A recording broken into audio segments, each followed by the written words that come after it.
¿Cómo están, queridos telespectadores de TV8? Felices nuevamente junto a ustedes y en nuestro bloque Verdadera Justicia, y esta vez con un interesantísimo invitado.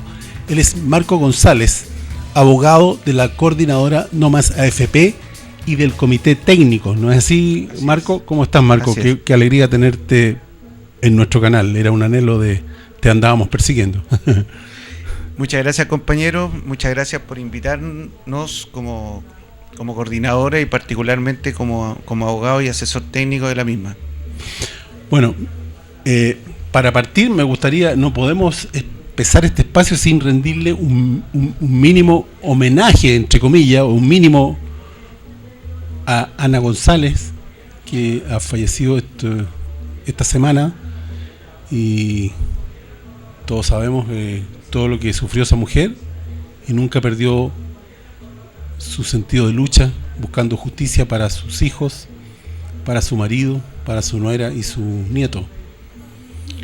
Sí, la verdad, una luchadora incansable, una mujer ejemplar, un ejemplo de dignidad, y un dolor grande en todo el mundo de izquierda, en todo el mundo social de los derechos humanos, porque se va una persona que no pudo tener justicia, no pudo tener acceso al conocimiento del paradero de sus seres más queridos, sus hijos, su marido, su nuera y su nieto.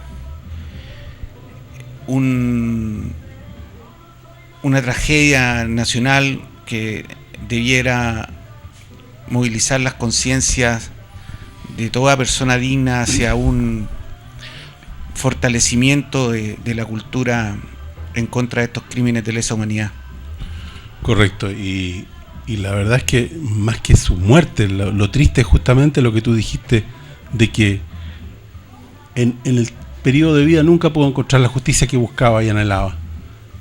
Con toda seguridad ahora la tiene la justicia, pero en este momento nunca luchó toda su vida por saber del paradero de sus seres queridos, y yo no me alcanzo a imaginar lo doloroso que debe ser eso, y lamentablemente no se visualiza en el corto ni en el mediano plazo que esos procesos vayan a tener a buen puerto, digamos. No, la tendencia más bien es a lo contrario, es a liberar a los criminales de lesa humanidad más que buscar la verdad de lo que pasó, ¿no es así? La verdad es un elemento tan esencial de la justicia, y sin verdad no hay justicia. El anhelo de las personas que sufrieron estas desapariciones forzosas, esta palabra tan terrorífica que la misma Ana González definía en su relato cuando buscaban a sus seres queridos, que surgió en el horizonte de la búsqueda de justicia, la palabra detención forzosa y la palabra detenido desaparecido, que marcaría, por cierto, las futuras décadas de nuestro país hasta la actualidad. Y como tú bien dices, la tendencia va hacia el lado de no conquistar esa verdad, y por lo tanto no va a haber justicia. Es un drama, es un dolor del alma nacional. De estas incansables luchadoras no solamente es Ana González, son todas las viudas, muchas más, hijos, hijas, todos los deudos de estas personas. Cuento personalmente con un amigo desde los 6 años, el hijo de William Millar, detenido desaparecido en Iquique, por lo que conozco muy profundamente, porque crecí con el Jimmy, su hijo, éramos vecinos. La casualidad o causalidad quiso que en mi vida quedara marcada por el conocimiento directo del drama de su madre y del mismo, de no haber sabido hasta el día de hoy del destino de su padre. Son miles de detenidos desaparecidos que esperamos, ¿verdad?, para que haya justicia. Y lamentable, como tú bien dices, la nula voluntad, y no solamente la nula voluntad, sino que esta aparición de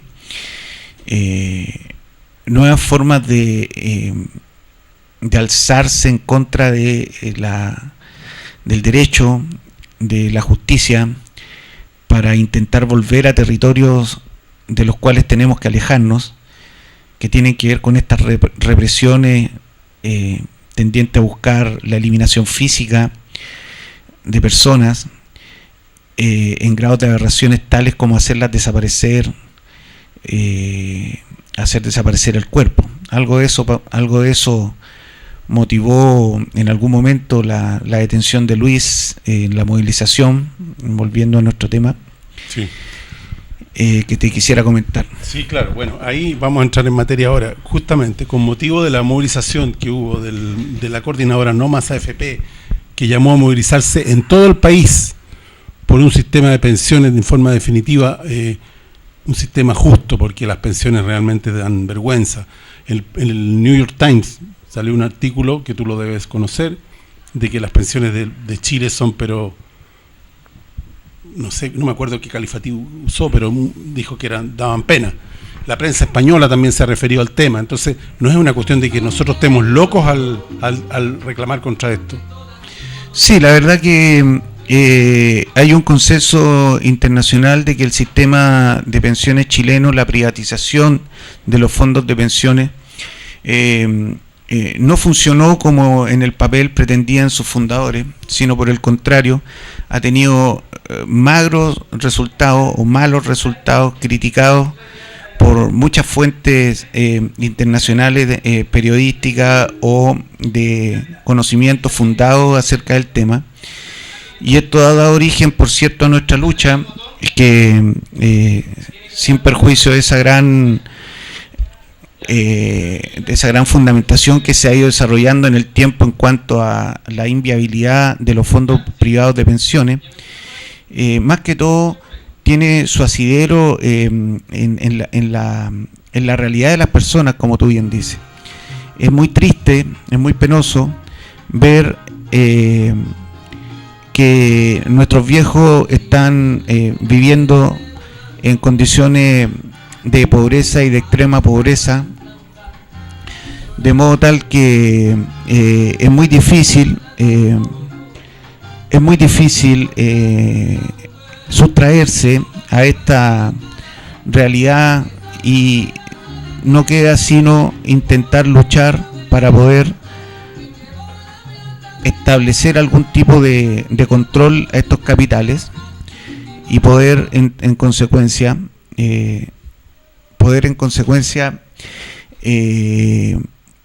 mostrar una realidad distinta al país, que es lo que estamos haciendo con nuestro proyecto de reforma y con la iniciativa popular de ley, a la par de que combatimos cotidianamente este bombardeo mediático falso, espurio, de pretender vestir de ropajes de éxito a un sistema que está fracasado. Por un lado, esa información ha circulado, como tú citas, en el mundo entero, o prácticamente en todos los países desarrollados. Hay 2 o 3 países que tienen alguna parte del sistema privado, pero no es aceptado ya, incluso en el Banco Mundial. Está rechazada la teoría de que la privatización de las pensiones conduce a una solución.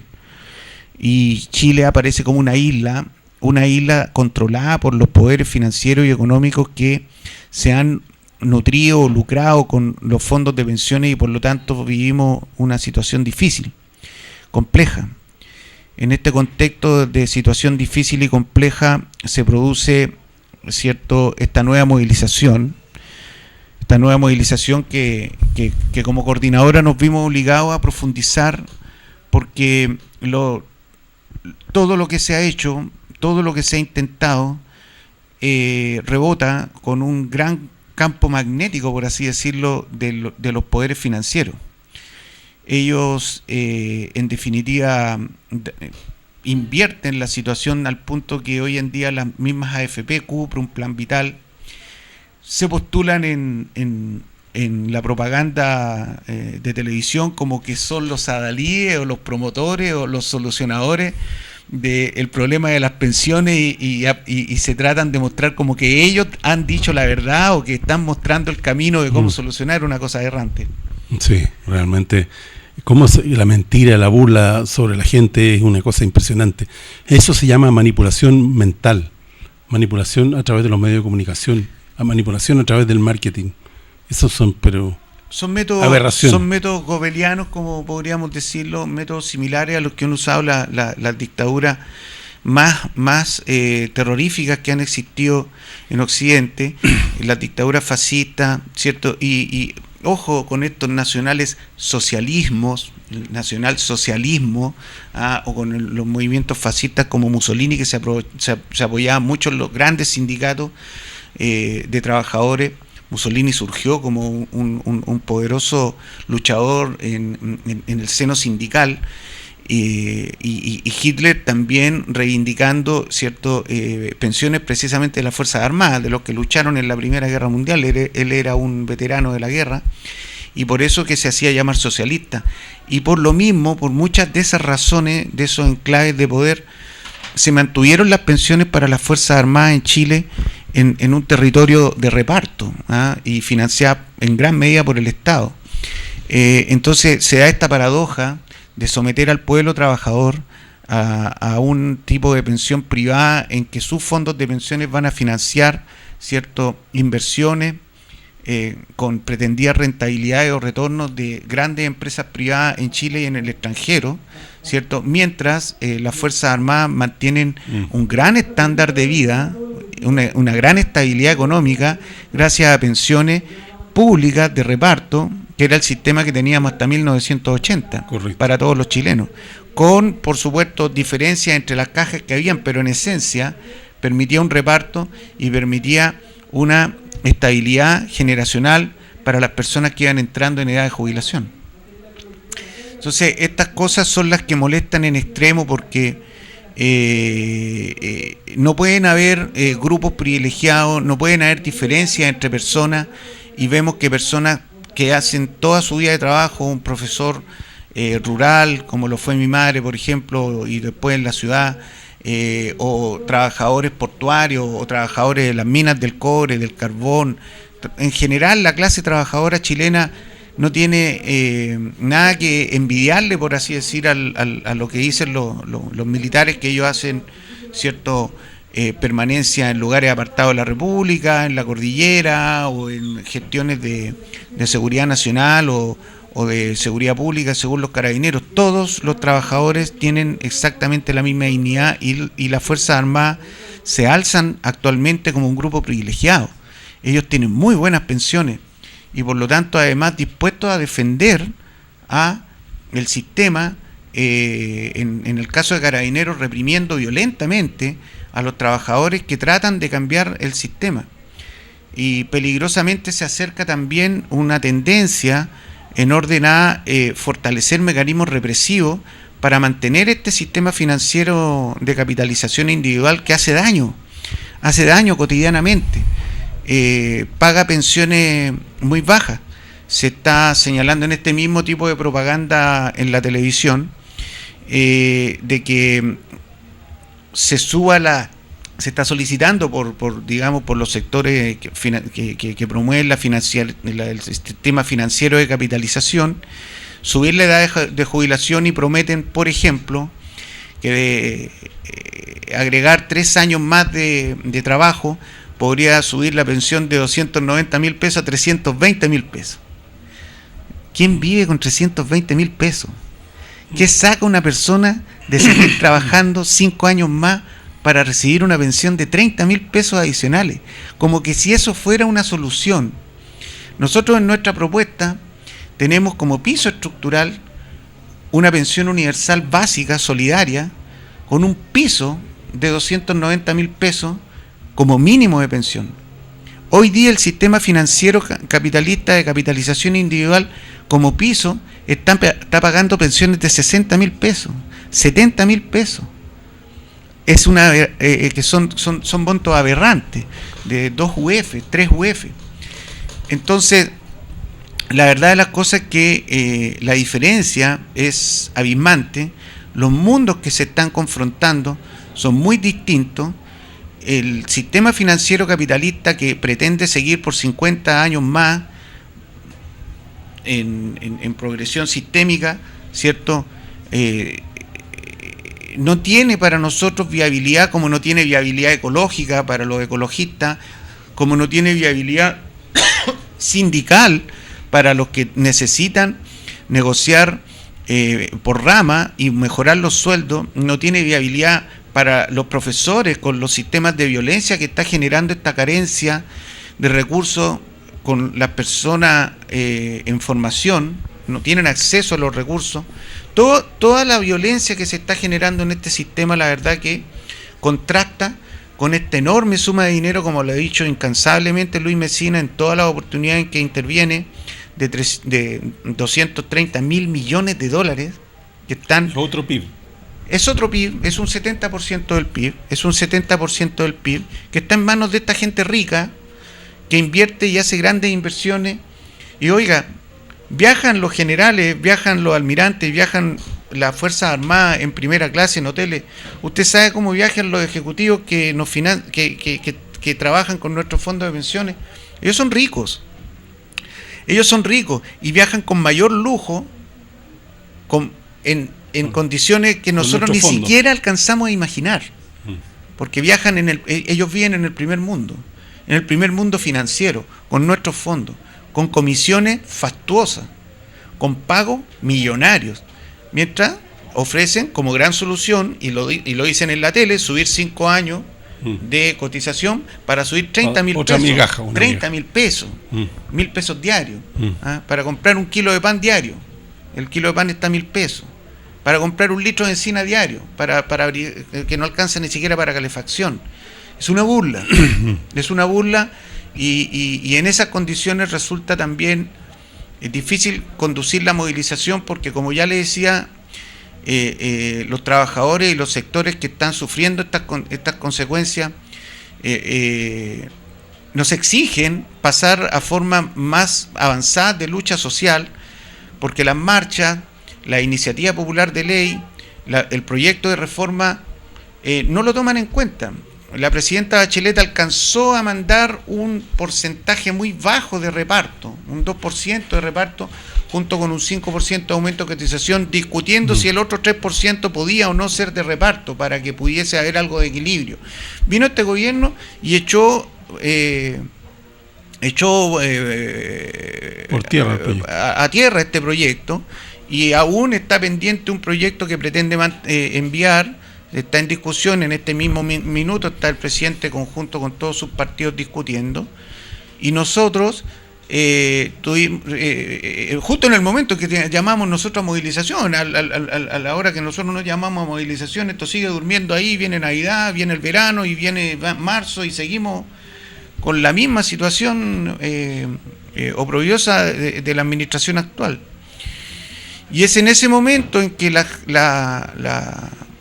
muchos sectores de lucha que hay en nuestro país, que no se conocen, no se dan a conocer, como no se dio a conocer, salvo por este canal y otros medios alternativos, la lucha social que se dio en Chile el miércoles 26, nos obligaron a profundizar esta lucha, y por ende surgió este llamado protesta nacional.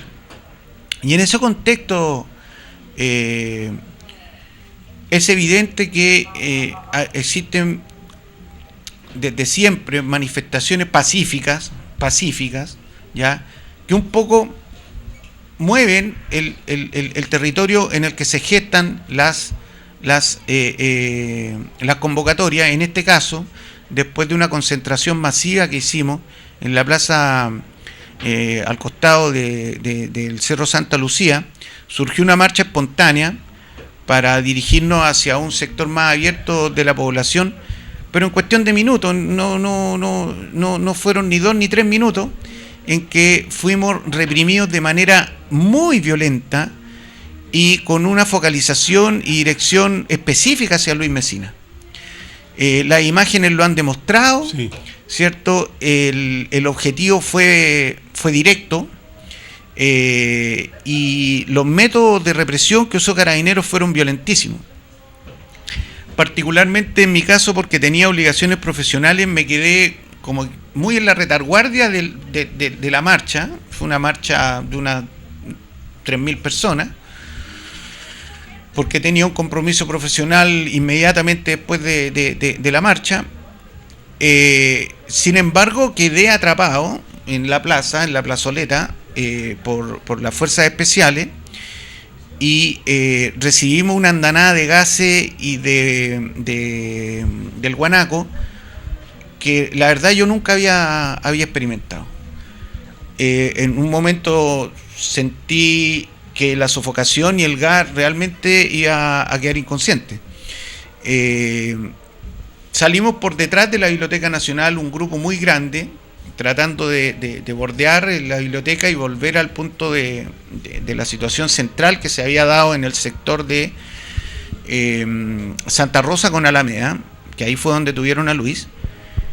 Pero no era posible, la verdad que estaba muy, muy saturado de gas.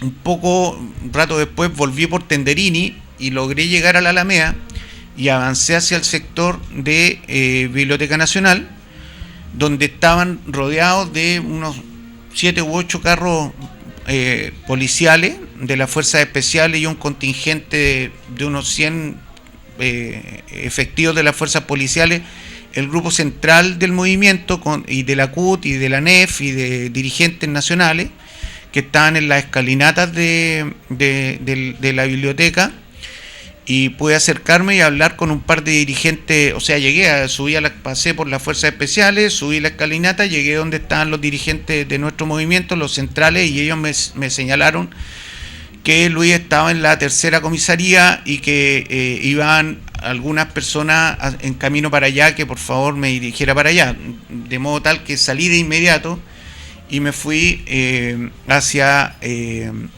la tercera comisaría. Me habré demorado unos 15 minutos en llegar, deben haber sido la 1:15, conjuntamente con otras personas de sindicatos y de sectores de movilización cuyos dirigentes también habían sido detenidos. Al llegar a la tercera comisaría estaba cerrado con vallas papales y había personal de fuerzas especiales en ese sector. Me identifiqué como abogado y que venía a saber de Luis Mesina si estaba en buenas condiciones, porque me habían señalado que habría alcanzado a asomar por la ventanilla del carro celular en que fue detenido y se le veía en malas condiciones, sofocado por el gas.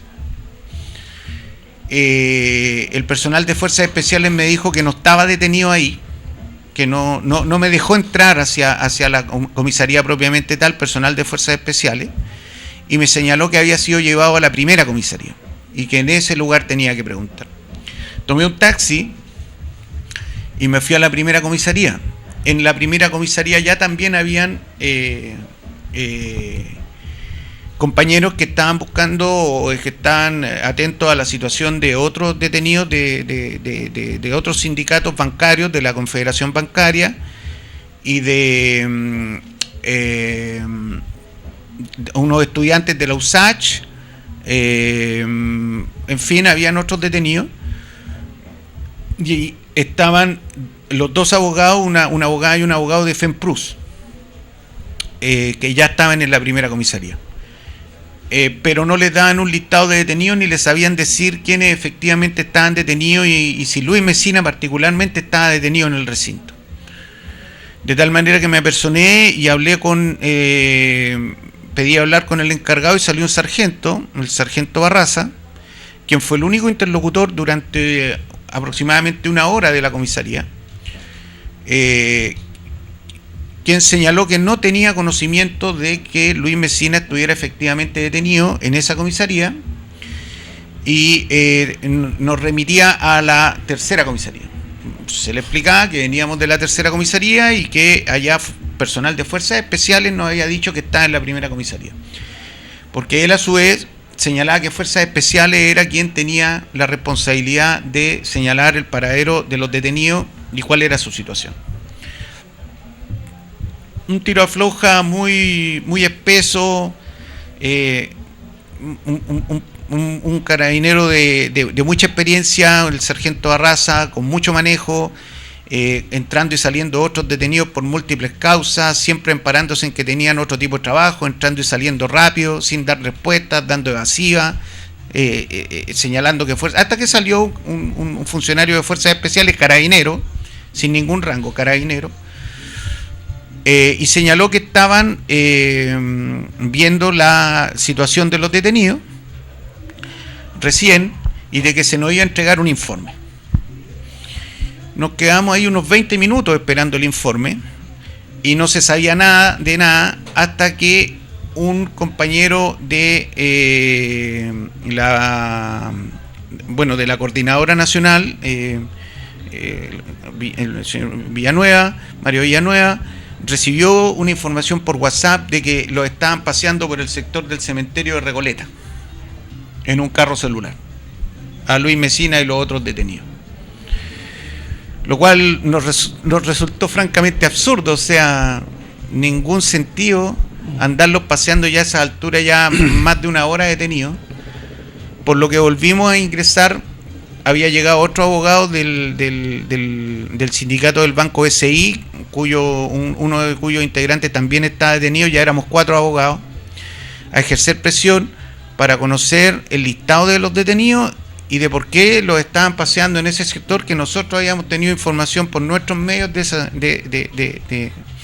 del paradero actual, digamos, del carro celular en el que andaban detenidos.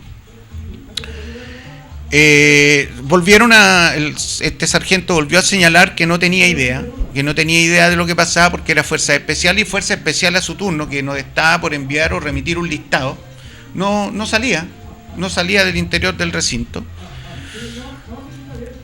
Por lo tanto, seguíamos sin tener conocimiento de la situación. Hubo otro tiro de afloja fuerte ahí, con los carabineros de la guardia un poco corriéndonos para que no ejerciéramos tanta presión, y qué sé yo, tratando nosotros de mantenernos en la posición para presionar. Otros 5 minutos de discusión que no condujeron a nada.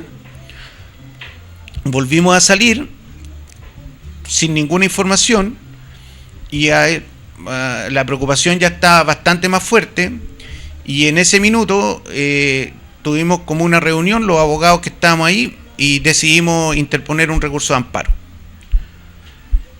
Y partimos, íbamos caminando, digamos, hacia 2 abogados, hacia algún recinto donde pudiéramos redactar, digamos, caminando unos 10 o 15 metros, cuando sale un carabinero y nos llama.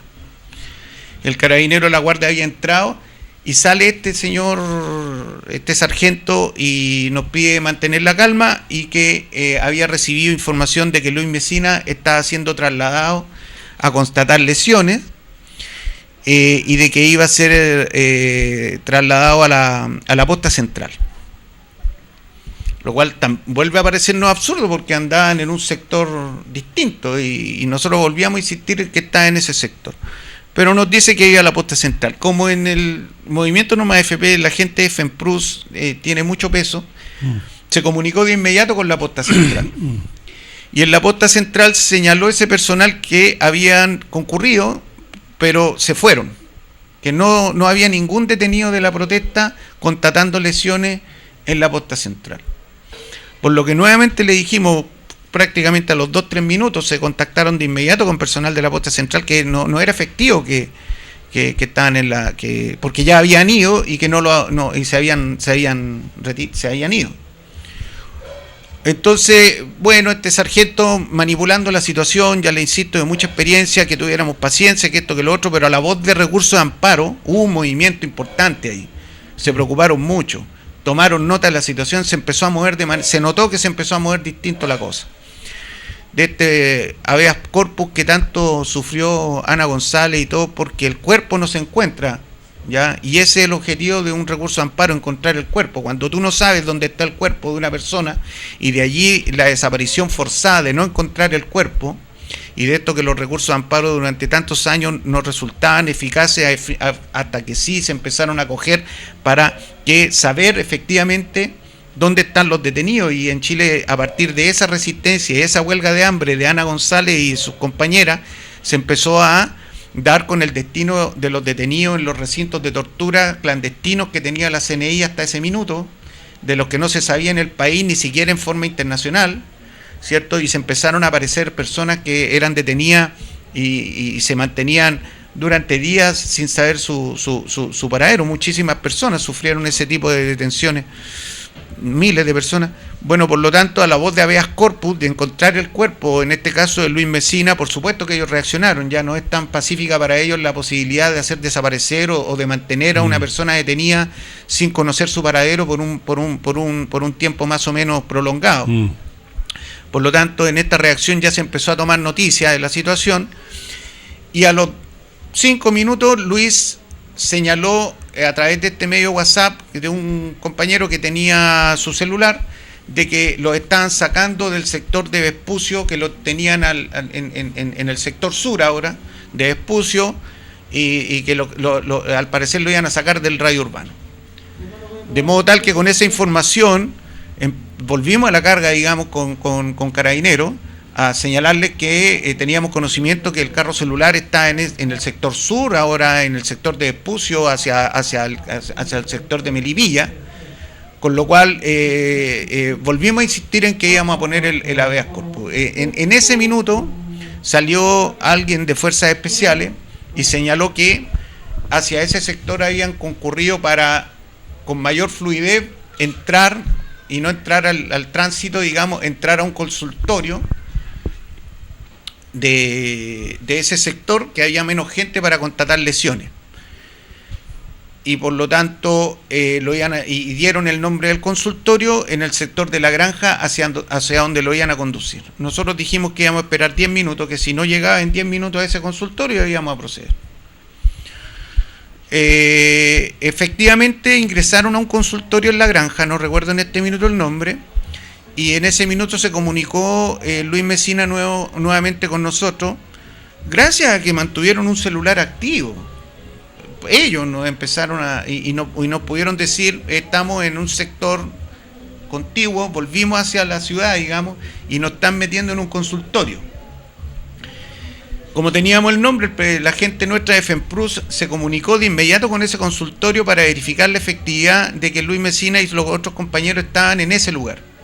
Y recibimos información inmediata de que efectivamente los estaban ingresando a constatar lesiones en ese lugar. Y ahí ya supimos, por fuentes nuestras, de que efectivamente estaban siendo... Sí, porque las otras fuentes no eran confiables. No, para nada. No estaban dando Mariana, como se dice, informaciones sueltas y sin ningún rigor, sin ningún método, una metodología policial, nada, todo al lote. No nos entregaban un listado físico, no nos querían decir la información. Eran aproximadamente las 3:30 de la tarde. Yo me fui a comer algo, tenía con otros compañeros, en fin, ya ahí estuvimos más tranquilos, nos desplazamos y llegó un relevo con otros colegas abogados, un abogado del Instituto del INDH y otro colega abogado nuestro del movimiento, que se quedaron relevando la situación. En total fuimos 6 abogados que estuvimos ahí. Cuando llegué de comer, hablé con el colega que se había quedado y él había entrado a ver otros detenidos que logró entrar porque salió un suboficial. Cuando nos fuimos, digamos, el lote que estábamos ahí, salió otro suboficial y él pudo entrar a ver otros detenidos que estaban ahí. Y al conversar conmigo me dijo: quédate tranquilo, Marco, me dijo, porque Luis está detenido está siendo constatadas lesiones en un consultorio de Conchalí. Espérate, le dije. No está en Conchalí, está en la granja. No, si el suboficial a mí me dijo que está en Conchalí. No, le dije, entonces vamos a hablar con ese suboficial, que ya no era el sargento de raza, era otro suboficial Farías, si no me recuerdo. Y yo lo emplazo y le digo: a ver, señor, usted le dijo aquí al colega abogado que Luis Mesina está detenido en Conchalí. Sí, efectivamente, no está en Conchalí, le dije yo. Y como me dijo, así como confrontándome delante del otro abogado, y el otro colega Claro, tú lo Pablo estás dejando Méndez como mentiroso. me queda mirando, o sea, chuta, no, le dije yo, porque nosotros tenemos información por nuestra gente de FEMPRUS que está en la granja y queremos de inmediato el listado. Y ahora sí volvimos entonces a las contradicciones, volvimos a la situación, volvimos a la información falsa. Este señor entró y al rato mostró un listado de los detenidos y que al final está agregado Luis Mesina con lápiz, pero no estaba mecanografiado. Y solamente lo mostró. Cosa que es absolutamente irregular, porque no lo tenían incorporado en el registro de detenidos. O sea, todo irregular. Sí, una situación muy sospechosa, muy difícil de manejar. Yo hablé con el otro colega estaba muy molesto porque le habían dado información falsa. Y nos informaron desde la granja, la gente de la FEMPRUS, que estaba saliendo el carro celular y que se lo estaban llevando. Ahora la cuestión era que llegara a la primera comisaría. Así que quedamos atentos a que llegaran en un lapso de unos 20 minutos, 20-25 minutos, llegó el carro celular, entró, y a unos 5 o 7 minutos después salió el suboficial y nos permitió entrar a verificar las condiciones de Luis Mesina con el colega abogado que había llegado. En ese minuto este colega, que había recibido la información de que de Conchalí, emplazó al personal de Fuerzas Especiales, para el colega Pablo Méndez, y le dijo, oiga, que estaban adentro, habían unos 8 o 10 personas, le hizo saber de por qué le habían dado la información de que estaba en Conchalí, en circunstancias que estaba en la granja. Y se hicieron los tontos y miraron para otro lado, nadie respondió nada. Y los quedamos ahí y miraron así, siguieron anotando unas cuestiones, pero ningún personal de Fuerzas Especiales dijo nada, absolutamente nada. Bueno, estaba Luis con los demás detenidos en el calabozo ahí, por supuesto que estaban más tranquilos, pidieron agua, pan, qué sé yo, todas las cosas, estaban con un poco de hambre, estaban cansados, pero estaban contentos de ya terminar un poco la jornada, de haber vuelto a un lugar, comillas, seguro, ¿no? Después de todo este periplo horroroso. Nosotros también les dimos la tranquilidad, ellos sabían que estábamos pendientes de toda su situación, por lo tanto en ningún momento se sintieron desamparados tampoco. Afuera la gente estaba gritando, por cierto, nuestros cánticos, nuestras consignas, y ya ahí estuvimos todos bastante más tranquilos, digamos, nos volvió el alma al cuerpo, como se dice. Salimos y ya solamente restó quedar a la espera de que hicieran el procedimiento para soltarlo, que aún fue todavía una hora más, ¿no? A eso de las 5:30 recién lo soltaron. Pero fue desastroso, o sea, en la primera hora y media, digamos, de la detención no se sabía el paradero de Luis Mesina. Luis Mesina estuvo 1 hora y media sin que se supiera dónde estaba. Yo soy mal pensado, yo pienso que ellos ven como qué respuesta hay, y según eso cómo proceden. Bueno, nosotros somos un movimiento organizado, somos un movimiento con mucho peso, somos un movimiento nacional, tenemos profesionales en todas partes.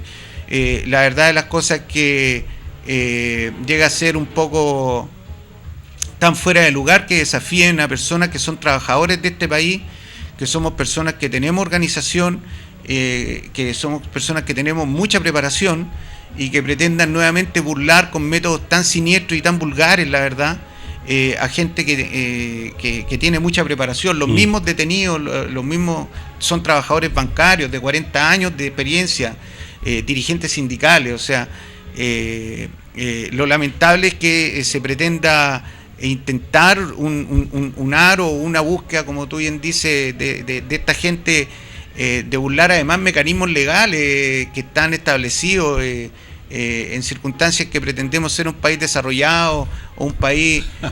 Perdona que me río. Sí, claro, con altos estándares de control en todos nuestros procedimientos, en nuestra metodología.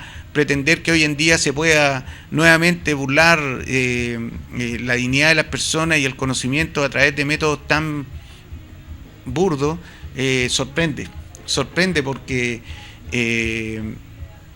sorprende que no ningún oficial haya dado la cara. Lo pedimos muchas veces, todos los abogados lo pedimos, que necesitábamos hablar con él. Sorprende que no haya habido una voz oficial rápida y que haya dicho lo que correspondiera en un procedimiento de detención, como ellos con mucha gente en contra del movimiento a través de los medios dice, ustedes tomaron la calle, Carabineros tiene que hacer un procedimiento, tiene que volver la circulación normal de los vehículos porque esa marcha no está autorizada, etcétera. Ok, la marcha fue en contexto de una movilización, de una protesta, ya nos dicen de inmediato, mira, el señor Mesina estuvo detenido porque la marcha no está autorizada, está en tal parte, este es el funcionario a cargo, estos son los cargos que se le imputan, se le va a llevar a tal lugar a contratar lesiones, en tal momento va a estar aquí, esperen por favor afuera, este es el procedimiento, yo soy la persona a cargo, aquí están los listados de los detenidos y todo el procedimiento, y se acabó.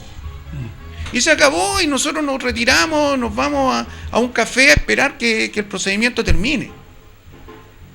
Es así de simple. En un país civilizado, en condiciones normales, si ellos dicen, no, este señor, cierto, superó el margen de la legalidad, por eso nuestras fuerzas especiales intervinieron para que esa marcha se disolviera de tal y de tal manera, se usaron los mecanismos de control en los protocolos establecidos, este es el listado de detenidos, esta es la patrulla que lo tiene, este es el señor a cargo, yo soy el encargado de este establecimiento, ¿cierto? Usted, si quiere interlocutar de aquí en adelante, me habla con esta persona porque yo estoy ocupado en tal igual procedimiento, ¿no es cierto? Va a ser llevado a tal lugar y en cualquier momento usted puede hacer la consulta, ahí está la persona detenida. Se acabó. Nada de eso ocurrió. Nada de eso ocurrió.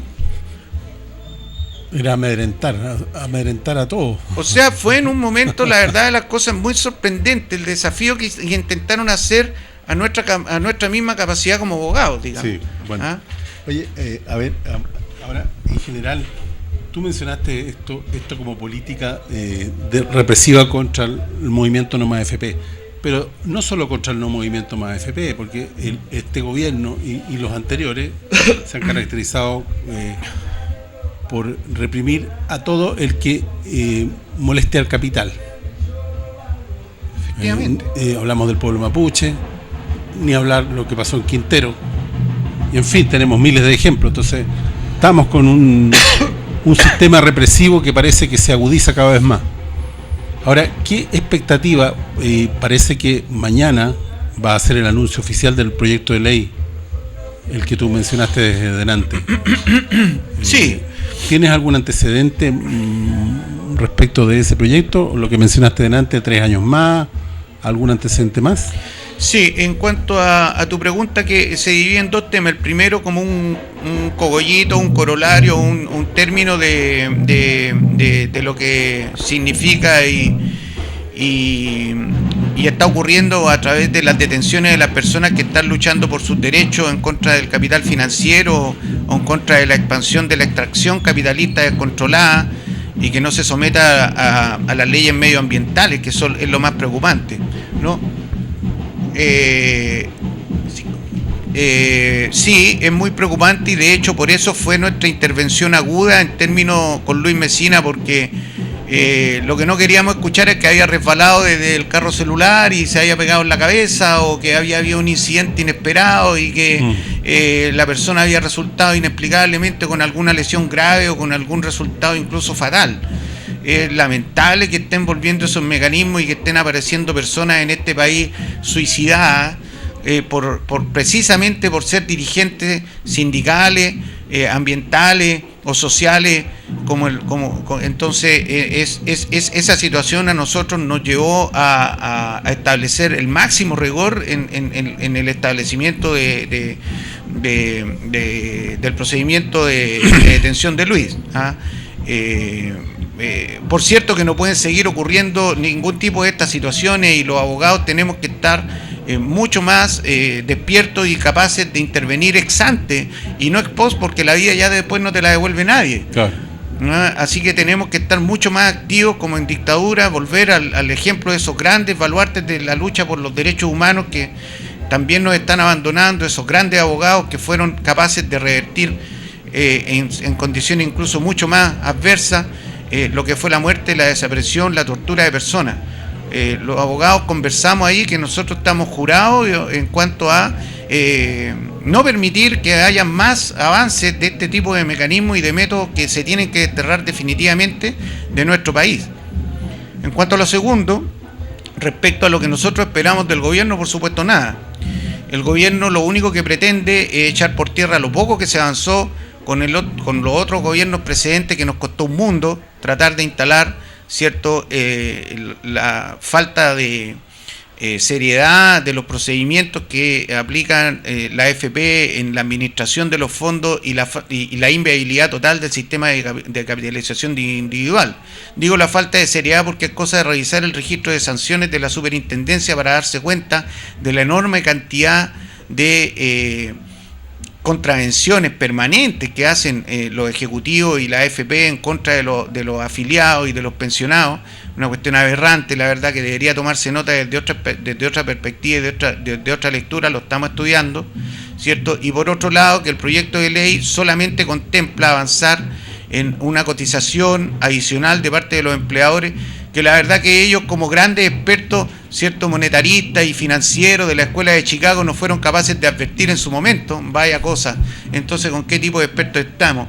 Que 38 años después se vienen a dar cuenta que tienen que tener una cotización adicional de los empleadores, cuando lo venimos pidiendo nosotros como movimiento hace 8 años, y en general muchas otras asociaciones y agrupaciones desde siempre, criticando, ¿cierto?, que los empleadores nunca más pusieron un peso para que los trabajadores pudieran tener una vejez digna, cuando son los trabajadores quienes entregan precisamente el plusvalor o las ganancias o las enormes utilidades, como le dicen ahora, utilidades, utilidades, que bajo la utilización de la fuerza de trabajo de millones de compatriotas que todos los días bregan por sacar adelante este país, tanto o mucho más que los empresarios que se dedican a amparar cuestiones que en realidad no tienen ningún sentido.